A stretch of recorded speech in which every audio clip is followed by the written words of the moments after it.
السلام عليكم. خزنيها بالطريقة دي، نظافة وقيمة غذائية كمان، حاجة كده يعني من الآخر. هتعملي صلصة الشركات تمام بأحلى طريقة، وفعلا جميلة جدا جدا وهتعجبك إن شاء الله. قبل أي حاجة صلوا على خير الأنام حبيب الرحمن ومسك الختام المصطفى عليه الصلاة والسلام، واعملي لايك كده وتعالي نبدأ الفيديو مع بعض. شايفين الصلصة تحفة ازاي؟ تقيلة جدا جدا، ويعني السمك بتاعها خطير، وطبعا عاملاها في بيتك ونظافة وحاجة كده من الآخر. الطماطم رخيصة والحقيها تمام عشان دي مجنونة. طبعا عملت كمان الكاتشب، نزلته على اليوتيوب، نزلته على الفيسبوك. بصوا تحفة جدا جدا جدا. يعني الأجمل من كده إنك تبقي عاملاها بإيديكي وحاجة كده نظيفة وواثقة فيها، حاجة كده فعلا من الآخر. يلا بينا على المقادير ونشوف طريقة التحضير. معايا كده عداية من الطماطم اللي هي يعني بتبقى عاملة تقريبا 27 كيلو أو 25 كيلو كده، يعني مش محصلة 5 جنيه يا جماعة الكيلو. تمام، فالحقيقة واعمليها دلوقتي أفضل.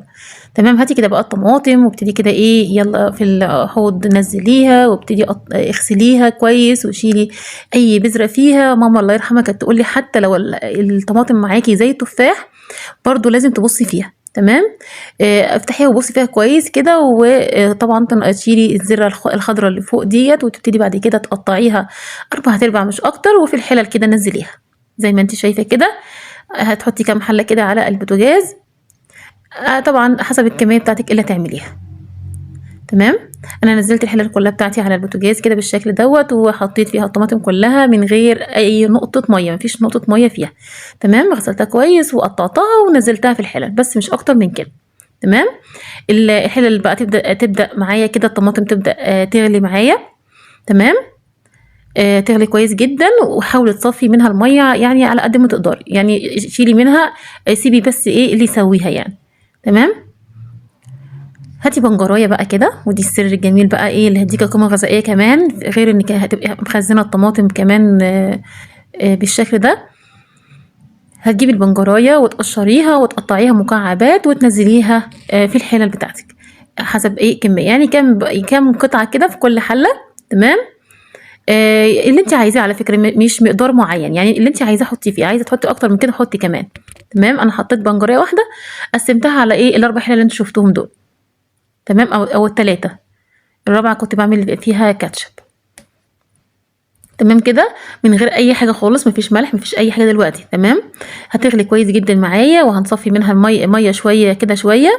تمام، وكمان يا ريت تصفي الميه قبل ما تحطي البنجر عشان ما تاخديش ميه البنجر معاكي المفيده تنزليها. انا هنا نسيت صفيت بعدين، فقعدت اصفي منها شويه كده لغايه بقى خلاص اتسبكت معايا كويس جدا، وبدات اضربها بالشكل ده بالهاند بلندر. اضربيها او حتى في الخلاط اخلطيها براحتك زي ما انت حابه اعمليها. وبعد ما تضربيها كمان هتصفيها. لحد هنا دي بقى حريه شخصيه، حابه تصفيها صفيها، مش حابه تصفيها خلاص. لكن انما هنا انا هصفيها. تمام، عشان عايزاها يعني تبقى من غير تفل نهائي. في كل مره يعني هطلع حبه زي اللي هتشوفيهم دلوقتي دول. تمام، انا بدات اصفيها كده وطلعت منها التفل. تمام كده. وفي طبعا في اكلات احنا ما بنحبش فيها نصفي فيها الصلصه، فانت زي ما انت حابه اعمليها. انما انا هنا الكميه اللي انا عملتها صفيتها وطلعت منها التفل بالشكل اللي انت هتشوفيه دلوقتي ده، او كل حبه يعني كل حله طلعت منها الحبه دول. تمام كده. هنا بقى بعد التصفيه هحط معلقه سكر او معلقتين زي ما انت حابه. تمام، ممكن حسب الكميه بتاعتك برضو، ما تكتريش السكر طبعا، هي معلقه واحده لو كميه اصغر من كده. لو كميه كبيره ممكن تحطي معلقتين من السكر. تمام، دي كانت كميه كبيره طبعا، فحطيت معلقتين من السكر. الكميه اللي هناك دي انا حاطه فيها معلقه واحده بس. تمام، زي ما انت شايفه كده تطلع زي بتاعه الشركات بالظبط، عشان تحفظيها في التلاجة لمده، يعني ممكن تقعد معاكي حوالي شهرين في التلاجة عادي جدا. بس تحطي على وشها شويه من الزيت. تمام، ولو طلعتيها وخدتي منها معلقتين مثلا تيجي ترجعيها اقلبي البرطمان عشان خاطر ما يعملش اي عفونه من فوق. تمام، انما اللي هي في الفريزر ممكن تقعد معاكي لحد سنه كمان بالشكل دوت. شايفه التقل وشايفه النظافه وشايفه الجمال. ويا ريت كمان تشوفي حلقه الكاتشب، كان تحفه جدا جدا. بتقعد الكاتشب برضو بيقعد معاكي حوالي اسبوعين في التلاجة و6 شهور في الفريزر.